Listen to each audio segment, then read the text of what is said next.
കേരള സർവകലാശാല യുവജനോത്സവത്തിൽ കോഴ ആരോപണത്തിന് ശക്തി പകർന്ന രക്ഷിതാക്കളുടെ ശബ്ദ സന്ദേശം.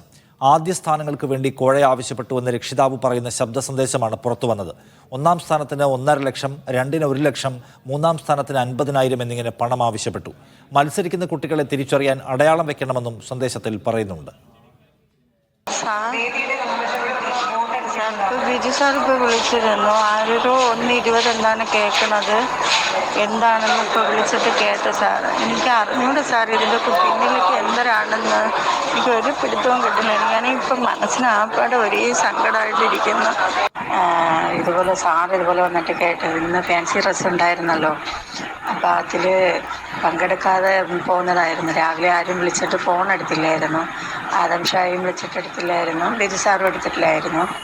പിന്നീട് ഞാൻ വിളിച്ചപ്പോൾ എടുത്തിട്ട് പറഞ്ഞു ബിജു സാർ എടുത്തില്ല എന്ന് അങ്ങോട്ടും ഇങ്ങോട്ടും മാറി മാറി പറയുന്നുണ്ട്. അപ്പോൾ വിളിച്ചിട്ട് ഒരു തീരുമാനം പറയാമെന്ന് പറഞ്ഞു. അതിന് ബിജു സാറ് വിളിച്ചിട്ട് പറഞ്ഞു തേർഡിന് 50, ഫസ്റ്റിന് 1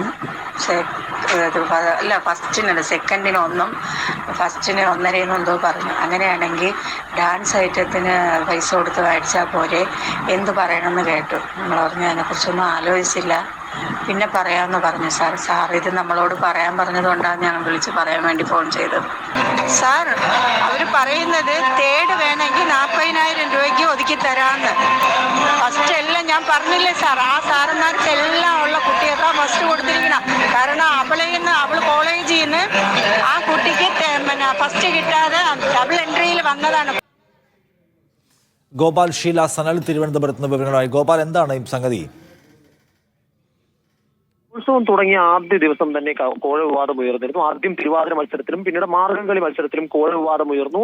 അർഹതപ്പെട്ടവരല്ലാത്തവർക്ക് 1ാം സ്ഥാനം നൽകി എന്നതടക്കമുള്ള വലിയ ആരോപണം, പ്രതിഷേധം, അത് പിന്നീട് സംഘർഷത്തിലേക്ക് നയിച്ചു. ഒടുവിൽ എങ്ങുമെത്താതെ ഇന്നലെ കലോത്സവം ഉപേക്ഷിച്ചു.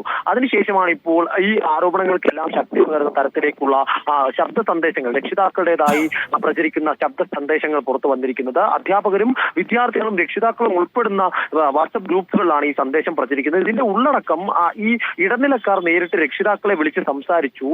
ഈ സമ്മാനങ്ങൾ നൽകണമെങ്കിൽ ഇത്തരത്തിൽ കോഴ അല്ലെങ്കിൽ പണം നൽകിയാൽ 1, 2, 3 സ്ഥാനങ്ങൾ യഥാക്രമം നൽകാം എന്നതാണ് ഇതിന്റെ ഉള്ളടക്കം. 1ാം സ്ഥാനത്തിന് 1.5 ലക്ഷം രൂപയും, 2ാം സ്ഥാനത്തിന് 1 ലക്ഷം രൂപയും, 3ാം സ്ഥാനത്തിന് 50,000 രൂപയും നൽകിയാൽ അത് നൽകാമെന്നതാണ് ഇപ്പോൾ, അല്ലെങ്കിൽ സമ്മാനം നൽകാമെന്നതാണ് ഈ ശബ്ദരേഖയുടെ ഉള്ളടക്കം. 40,000 രൂപ വരെ നൽകുകയാണെങ്കിൽ 3ാം സ്ഥാനം ഒന്ന് അഡ്ജസ്റ്റ് ചെയ്യാമെന്നുള്ളതടക്കമുള്ള ശബ്ദ സന്ദേശം ഒരു രക്ഷിതാവിൻ്റെതായി പ്രചരിക്കുന്നത്. അതിനോടൊപ്പം ഒരു വാട്സപ്പ് സ്ക്രീൻഷോട്ടായി പ്രചരിക്കുന്നത്. അതിന്റെ ഉള്ളടക്കം ഇങ്ങനെയാണ്: ഈ മത്സരാർത്ഥികളെ തിരിച്ചറിയാൻ വേണ്ടി നേരത്തെ ചെസ് നമ്പർ വിധികർത്താക്കൾക്ക് നൽകുമെന്നും അതോടൊപ്പം തന്നെ ഉള്ളം കാലിലും ദേഹത്തും അടക്കം ചായം തേച്ച്, അല്ലെങ്കിൽ കൃത്യമായ അടയാളം മനസ്സിലാവുന്ന തരത്തിലേക്ക് ചായം തേച്ചിരിക്കണമെന്ന് അടക്കമുള്ള അടയാളങ്ങൾ, ക്രമീകരണങ്ങളെല്ലാം തന്നെ ഈ വിധികർത്താക്കൾക്കും അല്ലെങ്കിൽ ഈ മത്സരിക്കുന്ന കുട്ടികളുടെ ഇടയിൽ ഇടനിലക്കാർ കൃത്യമായി പറഞ്ഞു നൽകുന്നു എന്ന അടക്കമുള്ള കാര്യങ്ങൾ വ്യക്തമാക്കുന്ന, അല്ലെങ്കിൽ അത്തരം ആരോപണം നിലനിൽക്കുന്ന തരത്തിലേക്കുള്ള സ്ക്രീൻഷോട്ടുകളാണ് ഇപ്പോൾ പ്രചരിക്കുന്നത്. എന്തായാലും ഈ ആരോപണം ദിനംപ്രതി ഈ സർവകലാശാല യുവജനോത്സവത്തെ സംബന്ധിച്ചുള്ള ആരോപണങ്ങളും